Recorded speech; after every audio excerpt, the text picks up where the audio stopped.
অনেক ভালো আছেন। চলুন আগের দিন যেই চোকারটা আপনাদের সাথে শেয়ার করেছিলাম ওটারই আজকে কালার করে নেওয়া যাক।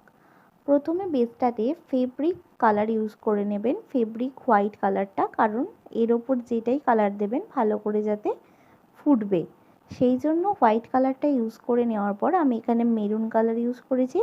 তারপর পাতাতে গ্রিন কালার আর ফুলের কালার করে নেব আস্তে আস্তে। কালারটা ইউজ করে নেওয়ার পর অবশ্যই ভালো করে শুকাবেন, একসাথে সব কালার দেবেন না, তাহলে কিন্তু ঘেটে যাবে। এভাবেই আমি পুরো সেটটা রেডি করে নিয়েছি। কেমন হয়েছে অবশ্যই কমেন্টে জানাবেন। আর যদি আপনি পারচেস করতে চান তাহলে অবশ্যই ইনবক্স করবেন।